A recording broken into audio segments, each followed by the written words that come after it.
दोस्तों, हमारा चेहरा हमारे शरीर के लिए आईने की तरह काम करता है। इसलिए जब भी हमारे शरीर के अंदर कोई गड़बड़ी होती है तो वो हमारे चेहरे पे कालापन, दाग धब्बे और पिंपल्स के रूप में साफ साफ दिखाई पड़ने लगता है। जैसे कि चेहरे पे छोटे बड़े पिंपल्स का होना, पिंपल्स अचानक से पूरे चेहरे पे फैल जाना, एक ही जगह पे बार बार पिंपल्स आना और लाख कोशिश करने के बावजूद पिंपल्स खत्म होकर चेहरे पे वापस आ जाना कहीं न कहीं इस बात की तरफ इशारा करता है कि प्रॉब्लम सिर्फ बाहर ही नहीं बल्कि शरीर के अंदर भी है, जो कि पिंपल्स को जड़ से खत्म नहीं होने दे रहा। इसलिए जरूरी है कि अगर आप सच में पिंपल्स को खत्म करना चाहते हैं तो आपको समझना होगा कि पिंपल्स की प्रॉब्लम को सिर्फ चेहरे पे कुछ लगाकर पूरी तरह से ठीक नहीं किया जा सकता, क्योंकि पिंपल्स की प्रॉब्लम में चेहरे पे लगाए जाने वाले नुस्खे के साथ साथ खान पान और कुछ गलत तरीकों पे भी कंट्रोल करना बहुत जरूरी होता है। इसलिए मैंने पिंपल्स की प्रॉब्लम को पूरी तरह से खत्म करने के लिए 5 से 6 वीडियो बनाने का इरादा किया है, जिसमें हम पिंपल्स की शुरुआत से लेकर पिंपल्स के दाग धब्बे तक को किस तरीके से ठीक किया जा सकता है उस बारे में बात करेंगे। और ये वीडियो हमारे उस सीरीज की पहली वीडियो यानी पार्ट 1 है, जिसमें हम जानेंगे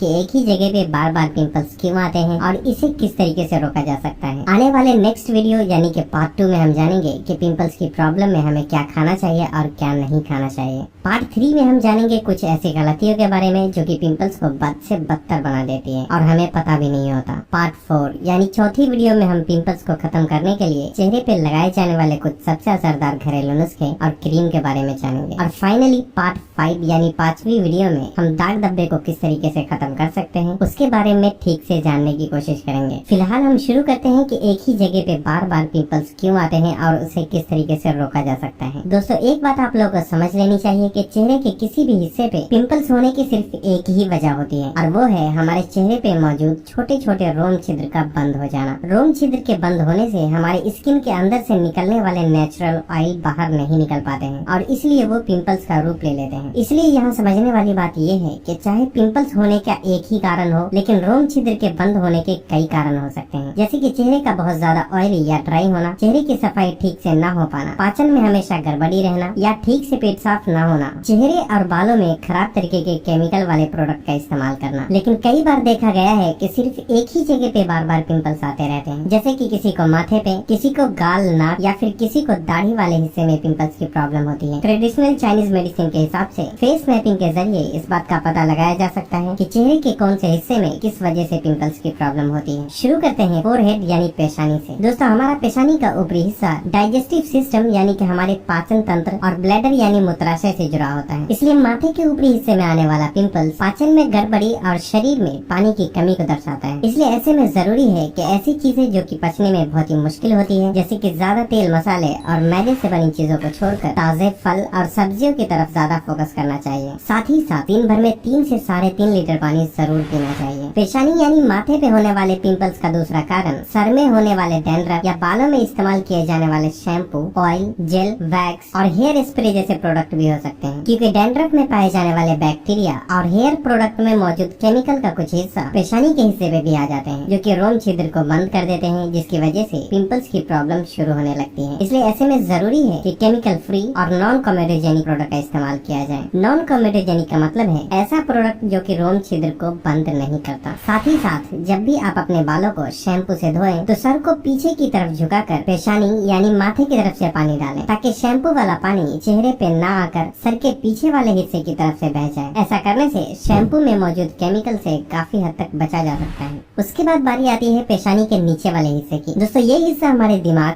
पाचन और वेस्कुलर सिस्टम से जुड़ा होता है। इसलिए पेशानी के नीचे वाले हिस्से पे आने वाला पिंपल्स स्ट्रेस, डिप्रेशन और नींद की कमी को दर्शाता है। इसलिए जरूरी है कि रात को जल्दी सोएं और 6 से 8 घंटे की अच्छी नींद जरूर लें। थोड़ी एक्सरसाइज और मेडिटेशन भी करें और अगर आप मुस्लिम हैं तो नमाज कायम जरूर करें, क्योंकि नमाज एक फर्ज इबादत होने के साथ साथ स्ट्रेस और डिप्रेशन को दूर करने में भी बहुत मदद करता है।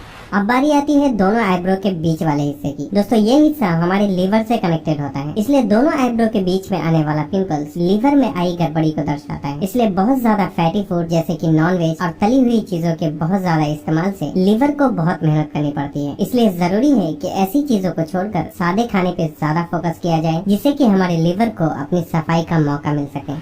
उसके बाद बारी आती है हमारे नाक वाले हिस्से की। दोस्तों हमारे चेहरे का यह हिस्सा हमारे दिल की सेहत को रिप्रेजेंट करता है, इसलिए नाक पे आने वाला pimples high blood pressure, stress और खून में आई अशुद्धियों को दर्शाता है। ऐसे में जरूरी है कि धूम्रपान, शराब और बहुत ज्यादा तेल मसाले, बहुत ज्यादा नमक और चीनी से बनी चीजों से परहेज करते हुए रोज 3 से 3.5 लीटर पानी पिए। ताजे फल और सब्जियों का ज्यादा से ज्यादा सेवन करें। खासकर आपको अपनी डाइट में ओमेगा 3 रिच फूड को जरूर शामिल करना चाहिए ताकि बॉडी के इन्फ्लेमेशन को कम करके खून में आई अशुद्धियों को दूर किया जा सके। कई बार नाक और उसके आसपास आने वाला पिंपल्स रात को बिना चेहरा धोए सो जाने की वजह से भी हो सकता है, क्योंकि चेहरे के इस हिस्से पे हमारी स्किन ज्यादा ऑयल छोड़ती है, जिससे कि चेहरे के इस हिस्से पर धूल मिट्टी भी बहुत जल्दी जमने लगते हैं। इसलिए जरूरी है कि रात को सोने से पहले चेहरा धोने का खास ख्याल रखें।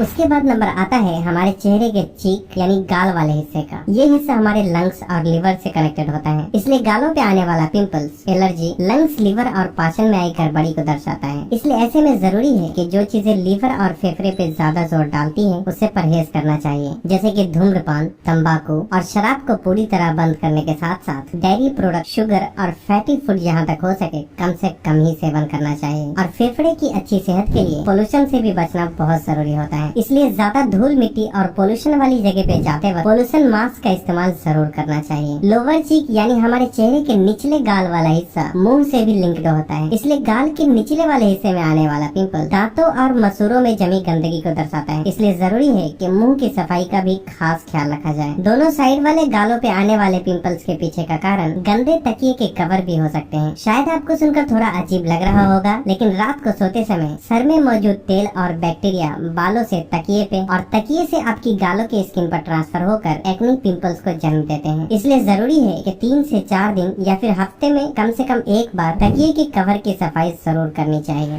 उसके बाद बारी आती है कान वाले हिस्से की। ये हिस्सा हमारे किडनी से जुड़ा होता है, इसलिए कानों पे निकलने वाला पिंपल्स किडनी में आई गड़बड़ी और खून में आई गंदगी को दर्शाता है। इसलिए ऐसे में जरूरी है कि शराब, बाहर के जंक फूड और पैकेट में मिलने वाली चीजों से परहेज करते हुए पानी पीने की लिमिट को पूरा करने का खास ख्याल रखना चाहिए। कई बार कान के आसपास के हिस्से में आने वाला पिंपल्स मोबाइल पे बहुत ज्यादा देर तक बात करने की वजह से भी हो सकता है।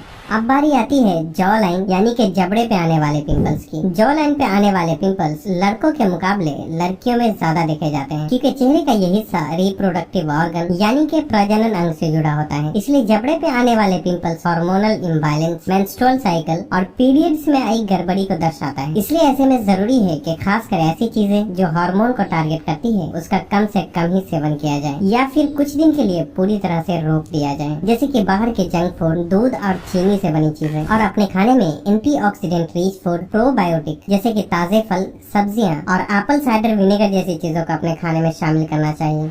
उसके बाद बारी आती है दाढ़ी और मुंह के आसपास के हिस्से की। दोस्तों हमारे चेहरे का ये हिस्सा छोटी आंत और रिप्रोडक्टिव ऑर्गन को रिप्रेजेंट करता है, इसलिए इस जगह पे आने वाला पिंपल्स अपचन, कब्ज और हार्मोन में आई असंतुलन को दर्शाता है। इसलिए ऐसे में जरूरी है कि ऐसी चीजें जो कि आंतों में चिपकती है और कब्ज पैदा करती है उससे दूर ही रहा जाए, जैसे कि मैदे से बनी चीजें और बहुत ज्यादा तेल मसाले वाली चीजें। साथ ही साथ हाई फाइबर फूड को अपनी डाइट में शामिल करना चाहिए ताकि पाचन को बेहतर बनाया जा सके, जैसे कि ब्राउन राइस, ओट्स, मटर, ब्रोकली, गाजर और सेब जैसी चीजें। दोस्तों कई बार एक ही जगह पे बार बार पिंपल्स होने का कारण पिंपल्स को लगातार फोड़ते रहना भी हो सकता है, क्योंकि पिंपल्स को फोड़ने से वो बाहर फूटने के साथ साथ अंदर भी फूटता है, जिससे बाहर मौजूद बैक्टीरिया आसानी से स्किन के अंदर प्रवेश करके मल्टीप्लाई होने लगता है, जिससे पिंपल्स आसपास के हिस्से में भी फैलने लगता है। और इतना ही नहीं, पिंपल्स होने के और भी बहुत सारे कारण हो सकते हैं जो कि एक ही वीडियो में बता पाना बिल्कुल भी मुमकिन नहीं है। इसलिए आने वाले इस वीडियो के दूसरे पार्ट में हम जानेंगे कि पिंपल्स हो तो क्या खाना चाहिए और क्या नहीं खाना चाहिए, और पिंपल्स होने के दूसरे कारण को जानने की कोशिश करेंगे। तो बस आज के लिए इतना ही। हो सके तो इस वीडियो को लाइक और शेयर भी कर दें ताकि दूसरे लोग भी इससे फायदा उठा सके। और तब तक के लिए अपना ख्याल रखें।